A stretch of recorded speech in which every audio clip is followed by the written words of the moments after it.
I've booked the rooms for the family of 3, my husband, my son, and me, you know? I thought you were handling your own reservation. My mom said with a spiteful smirk. On this day, I was excited about joining a family gathering trip at a hotel. However, right after arriving, I was shocked by the news from my mom. What? I exclaimed in disbelief.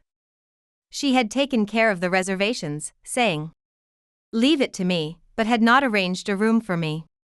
The family of 3. It turns out, I wasn't part of it. Maybe she thought that since I was an outsider, I didn't need a room? A chill went through me, cooling me down and leaving my hands and feet feeling like ice. So, I was not considered family by my mom. Seeing my dad and brother, Alex, not denying her words but laughing it off, I knew they must feel the same. That's enough. With a resigned smile, I said, I guess I'm not family, so I'll head back first. My name is Madison Gale, currently 27 years old. Our family has been affluent for generations, and I was born as the eldest daughter. My dad, Richard, is set to become the 3rd-generation head of our household soon. Madison, your family is wealthy? That's nice, so you can buy whatever you want, huh? Like getting fancy birthday gifts and Christmas presents, right? You must get a lot of allowance too.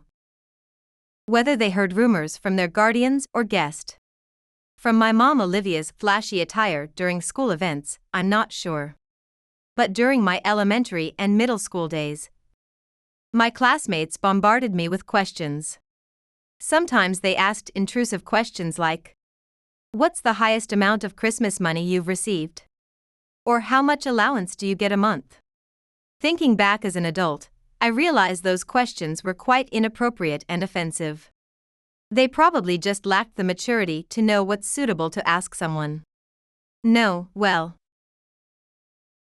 Every time I was asked about financial matters, I'd put on a fake smile and be shaking my head in disbelief on the inside. That's not true at all. I never received such gifts. I hardly ever got an allowance. I was disliked by my parents just for being a girl. My dad often confronted me, saying, "A girl like you is not needed in this house." Even my mom of the same gender didn't help me, occasionally throwing unreasonable words at me. "It's because our first child wasn't a boy. It's your fault." It was unthinkable for such parents to celebrate my birthday. I had never seen any presents or cakes prepared for me. Even if I shared such stories, probably no one would have believed me. My parents had a good facade, actively participating in school events to appear as good parents. "Madison, your mom is beautiful. I'm so jealous." My classmates praised my mom, decked out in high-brand bags, accessories, and coats, but I sighed deeply inside. If they knew her true nature, they wouldn't be able to say such things. My mom never paid attention to how I attended classes. Yet, as soon as we got home, she would mock me, Your attitude in class is bad. That's why you don't score well on tests." This made school events utterly depressing for me. Why was I born into this family? Why is my family not as warm as my friends' families? Throughout my adolescence, I wet my pillow with tears more than once or twice. But Alex, my brother 7 years younger, would lead a completely opposite life. "Dad, Mom, look. Wow, Alex is amazing. He even has a talent for drawing. Let's hang it in a prominent place in the living room." While they scoffed at what I made during art class, they joyfully framed and displayed Alex's drawings of their portraits. "That game the kids in class are playing looks fun, I want it too." "Okay. I'll buy it on my way home from work tomorrow." While I never received gifts, not even stationery or outgrown school shoes, Alex got whatever he mentioned the next day, clearly noticing the different treatment he received from our parents. He soon began to look down on me, joining our parents in their derogatory remarks. "Hey, you're so useless." It was just parroting our parents. Surely, he didn't fully understand the words he was using. I hoped that as he grew older, he would realize the cruelty of his words and regret them. Trying to maintain my composure, I told myself this. But the nearly daily insults eventually became unbearable. I had no allies in this house. Staying here only meant a life of suffering. I quickly cut ties and chose to attend a boarding school, distancing myself from my family. Then, I went to university on a scholarship and started living alone, becoming estranged from my family. Throughout my lonely childhood, only my paternal uncle cared for me. Constant negative comments from my real family had severely lowered my self-esteem. But being able to look forward even a little was surely thanks to my uncle. Though I rarely contacted my real family, I frequently communicated with my uncle. Sometimes, people who didn't know the full situation would say, "Don't you miss your dad or mom? Why not send them a message?" To which I would respond ambiguously, "Yeah, maybe." Because they probably felt relieved without me around. There was no issue in not contacting them. Generally, I enjoyed a carefree life alone, avoiding going home unless absolutely necessary, such as during Easter or Christmas, or when special celebrations were held. Normally, these events would really get me down, like I was weighed down. But this time it was different.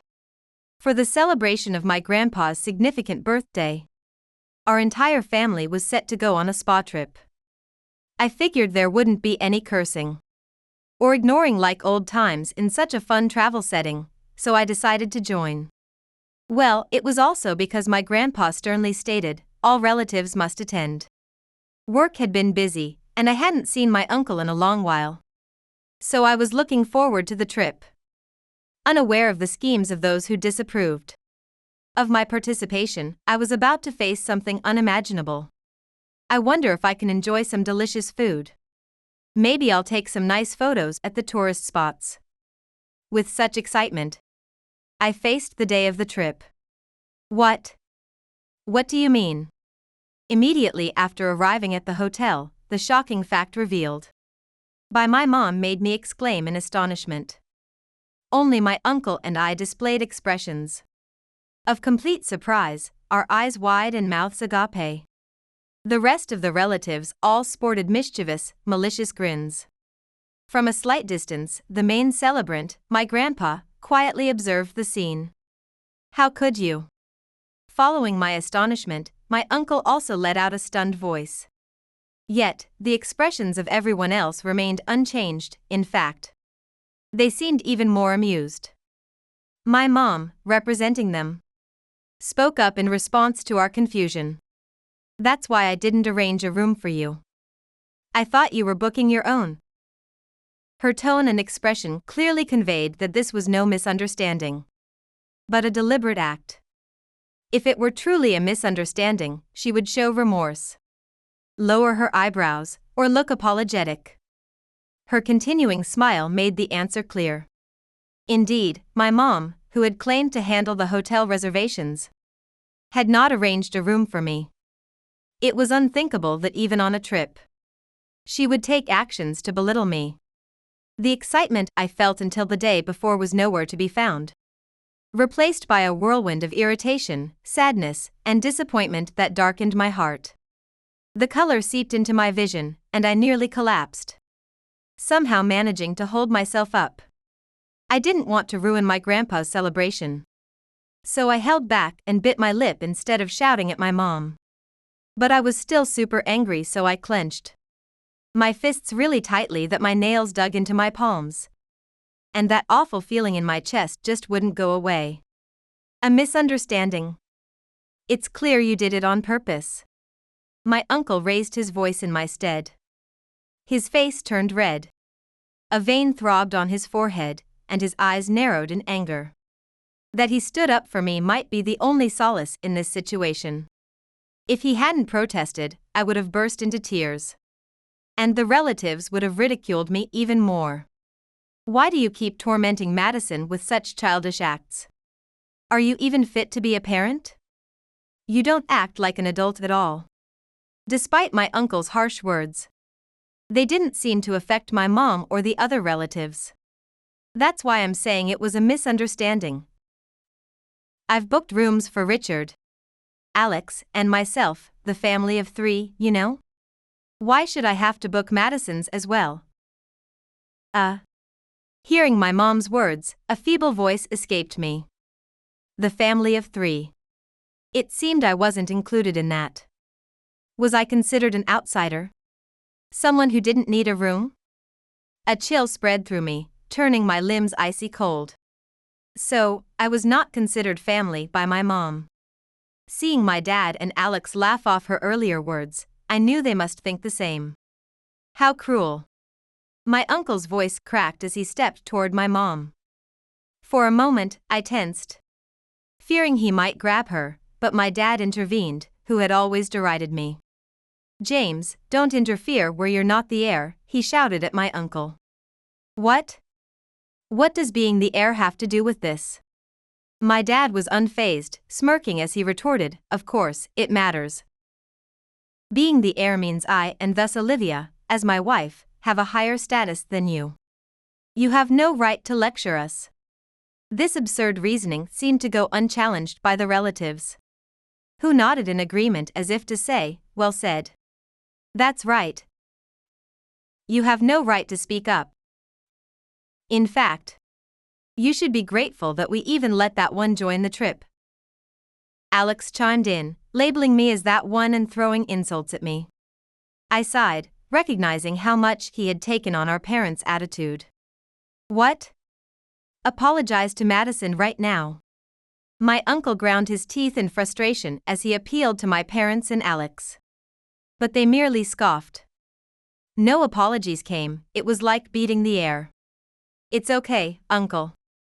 Unable to bear it any longer, I spoke to him. My voice was the lowest it had ever been, making his shoulders twitch. It wasn't just the anger and sadness directed at everyone else that had reached its limit, it was the realization that my presence here is causing him trouble. I turned to him with a resigned smile. "I guess I'm not considered family, so I'll head home first. This trip was supposed to be for all relatives. But since I'm different, it shouldn't be a problem." "Madison." My uncle grimaced in pain, calling my name, but no words of restraint came out. It was easy to imagine he was thinking, "I'm sorry I couldn't protect you. It's better for you to leave if being here causes you pain. Go away already. We don't need outsiders like you," urged by the relatives' jeers. I began to walk away, glancing briefly at my grandpa. He remained silent, quietly observing the end of the affair. "I'm tired." Reaching home and dropping my bags on the floor, I muttered to myself. The words dissolved into the air, unheard in the empty room. The mental and physical fatigue made my body feel as if it were weighed down. I thought of taking a nap and dragged myself to bed, falling into a deep sleep immediately. I awoke 3 hours later to the vibration of my phone. Groaning, I lifted my eyelids to see my mom's name on the smartphone display. It took a while to gather my thoughts upon waking, and before I could respond, the call ended, showing 53 missed calls. What now? Despite telling me to leave earlier, why was she calling? Wasn't she glad that I, the one who wasn't family, had left? I sighed, thinking of ending the call. But then the phone rang again like she wouldn't let me go. I had zero interest in having a conversation. Waiting for the call to naturally end, right after the missed call increased by 1. A notification sound for received messages started, one after another, as if she would continue until I responded. Finally, after relentless calls and messages, I reluctantly answered. "Ah, you finally picked up. Please, come back to the hotel quickly." Before I could even say hello, my mom's voice, frantic and flustered, reached me. Even without seeing her, I could imagine her sweating and pale-faced on the other side of the phone. How could she so easily flip her stance? Had she forgotten how she treated me just a few hours ago? A deep frown formed unconsciously. "Why? Of course, I don't want to. You're the ones who said I'm not family." My voice was as low as it had been at the hotel. Hearing this, My mom hesitated for a moment, catching her breath before pleading. Please, just hear me out. Apparently, my grandpa had discussed the succession at the hotel. And the name that came up was not my dad's, but my uncle's. The next head will be him, my grandpa declared. It caused quite a stir. I mentally nodded along with her words. It was easy to imagine my dad's astonishment. His eyes widening more than ever, as the other relatives looked between him. And my uncle, muttering what, repeatedly.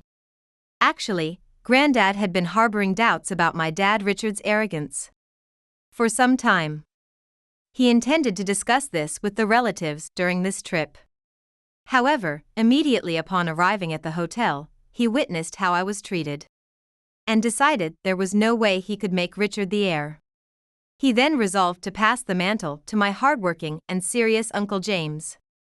Granddad's silence during the commotion was not out of indifference, but to discern who was truly suitable to be his successor.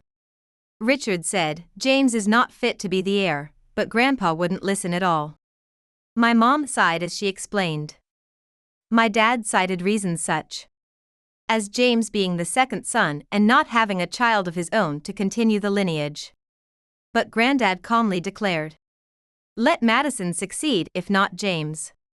This statement infuriated my parents, Alex, and the other relatives. James should not be the heir. Madison after him, what is he thinking? They shouted. But it was Granddad's decisive statement that silenced everyone. I will not allow anyone to look down on James.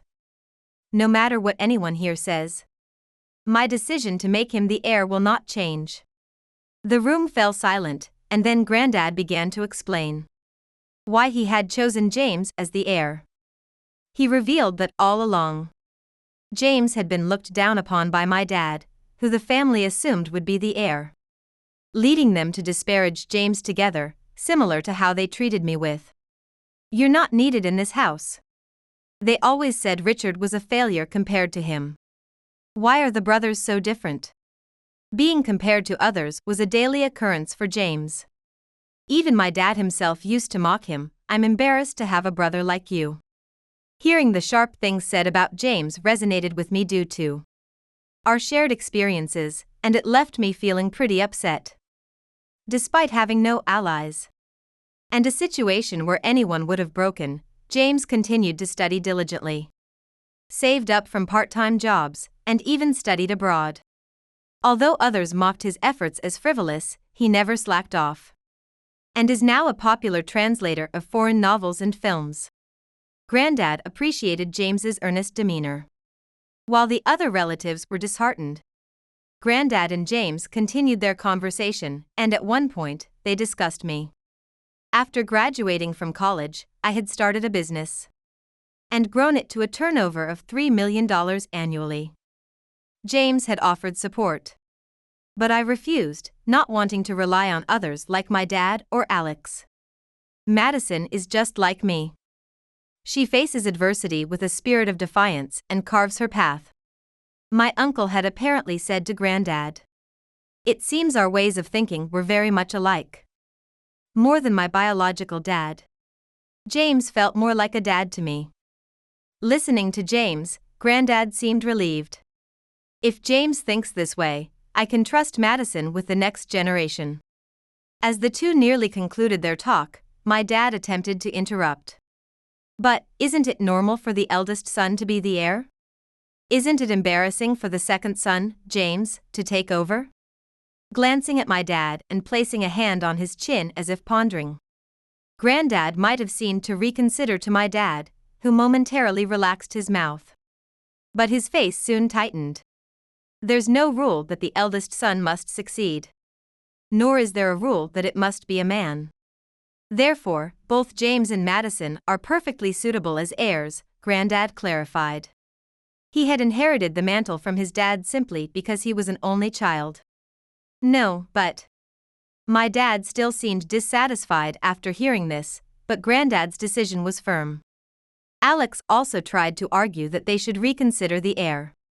But he couldn't find the words to convince Granddad, clearly wishing to secure the inheritance for my dad. Otherwise, he couldn't boast. I am the son of the Gale family's heir, I will inherit it someday. Alex was all sweaty and glancing around nervously, stumbling over his words with random sounds like and which almost made me laugh out loud. Normally, my mom would scream. What's so funny, but now she had no such leeway. I was also scolded by Granddad. Why didn't you reserve a room for Madison? My mom blurted out in a desperate tone. I sighed in disbelief. Had she not considered at all how such childish actions would play out? Even though I said it was just a little joke, he won't believe me. Please, come back here quickly. From the edges of my mom's words, I could sense an air of I'm not at fault. Behind her plea for me to return was a hidden message. Agree with me and convince Granddad. Why should I have to do such a thing? This situation arose from the seeds they had sown themselves. If my mom had not taken the inexplicable action of not reserving a room just for me, none of this would have happened. Even if I had enjoyed this trip, the outcome of James becoming the heir would not have changed. Sooner or later, Granddad would have come to see my dad's true nature. It all started from the moment I was born. If they hadn't treated me harshly just because I was a girl and had interacted with me like a normal parent and child, maybe the future could have been different. But now, it's too late for such thoughts. Please, Madison. Come here quickly. Sensing my hesitation, my mom pleaded again. All right. After a long pause, my response seemed to please her, evident from the joyful tone that suddenly emerged on the other end. Really? Oh, good. Please hurry back then. As soon as she said this, she hung up without waiting for my response. She had received harsh words from Granddad yet showed no signs of remorse. How incredibly self-centered, I thought, almost admiring her nerve. Surely by now, my mom was telling my dad and Alex. Madison is coming back, with a smile. But my return to the hotel was not to align stories with my mom. It was to convey a certain decision. All right, let's go, I motivated myself aloud. Stood up and left the house with only my valuables. As I entered the hotel, an employee, apparently informed of the situation, led me to a room. Likely, my mom had told them after hanging up that one more person is coming. The moment I stepped into the room, unbelievable words hit my ears. Madison. Thank you for coming back. Ah, great. Now, we can all enjoy a pleasant trip together. The relatives, who had only smirked while I was treated as an outsider by my parents and Alex, were now fawning over me as if they had flipped their hands. All the relatives? I snorted. And I had no intention of staying overnight with them. Had they not noticed that I brought no luggage? Ignoring the relatives, I looked straight at James and said, Uncle, I no longer want to be involved with people who judge others based on money and status alone. Therefore, I wish to decline becoming the heir. The room erupted in murmurs. Thinking that my mom would clarify about the reservation at the hotel, she appeared particularly flustered and called out, Wait. However, I didn't even turn to face her. Only my uncle and grandpa remained calm. They looked at each other and nodded almost simultaneously. Yes, of course, Madison should do as she likes. I have no intention of using my assets for the relatives. I plan to donate them to charity, my uncle declared. The relatives' confusion grew louder, some even sounding angry. Don't joke with us. What are you saying? Could be heard from everywhere. The atmosphere, thick with booze, was once again shifted by Grandpa's single remark. Yes, let's do that. What? My dad, Alex, and the other relatives exclaimed in shock. They were left speechless by the continued statement. I have grown tired of the disputes over money in this family. Everyone bit their lower lip, looking down as if they had been hit where it hurt. But my dad was different. His shoulders trembled violently, and his face was the very image of a demon. There was no sense of guilt or discomfort in his expression. Only anger pushed to the forefront.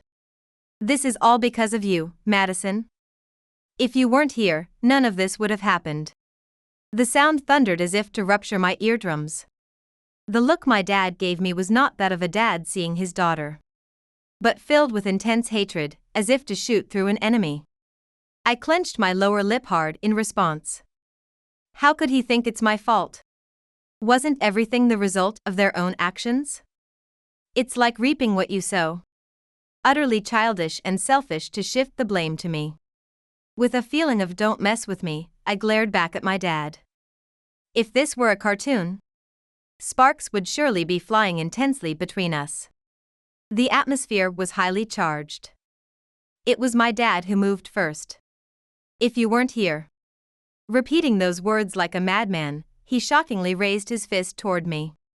The cries of the relatives seemed distant as the world slowed down. I tried to protect my head with my arms, but it was too late. A heavy impact came, and my vision went dark. When I opened my eyes, what greeted me was the concerned face of my uncle against a stark white ceiling, his eyebrows furrowed and lips tightly drawn as he looked down at me. It appeared that I had been taken to a hospital. A faint medicinal scent tickled my nose. As I whispered, "Uncle," his lips briefly broke into a relieved smile, though the worry didn't leave his face, mingling with what seemed like guilt. "I'm sorry, Madison. I couldn't protect you." While he apologized, placing a hand on his forehead, I shook my head slightly. It wasn't his fault, it was my dad who had acted wrongly. I then asked what had happened next. After I collapsed, my dad's rampage didn't stop. He tried to strike again and even kick. The thought of him using physical force against someone he disliked sent chills down my arms. Perhaps he had become like a beast, losing his mind and acting on violent impulses. Regardless, it was clear my dad was to blame. Thankfully, before my dad could throw another punch, my uncle and a couple of other relatives stepped in to stop him, avoiding any extra injuries. Alert hotel staff called an ambulance and police, and they arrived to help hold my dad until the authorities took over. Let go. It's all Madison's fault. Even as others tried to stop him, my dad continued to thrash and hurl insults at me. But he quieted down only when the police arrived. "We'll hear your story at the station," they said as they took him away. "He might be arrested for assault." Hearing my uncle's murmur, I felt no confusion or sorrow. Instead, a sense of relief that physical distance might bring some peace was stronger. Is it abnormal to feel this way about a parent? Even if my way of thinking is slightly different, am I still part of that family that easily looks down and mocks others? Noticing the dark feelings swirling within me, my uncle gently tapped my shoulder and said, "Madison, you've done nothing wrong. It's perfectly okay to distance yourself from people who treat you badly. You should hold your head high." According to my uncle, not only my dad but also my mom and Alex had been disowned by my grandpa. The other relatives were barely hanging by a thread, having been warned, "If you speak of money again, I'll cut ties with you," which had significantly quieted them down. Hearing this, I turned sharply to meet my uncle's gaze. His eyes were clear as a serene sky, lightening my heart as well, and the tension in my face relaxed. My dad was later fined, and the incident led to his dismissal from his company. It seems he only realized the gravity of his actions afterward, now spending his days in regret. My mom and Alex were despondent that dad didn't become the heir. Alex's confidence, fueled by being the son of a wealthy heir, had driven him. But losing that, he struggled academically and ended up repeating a year in college. Meanwhile, I focused on managing my company and grew closer to my uncle, bonding over meals and leisurely shopping on weekends, sometimes inviting him over for home-cooked meals. Experiencing the family closeness I didn't have growing up fills me with so much happiness as an adult.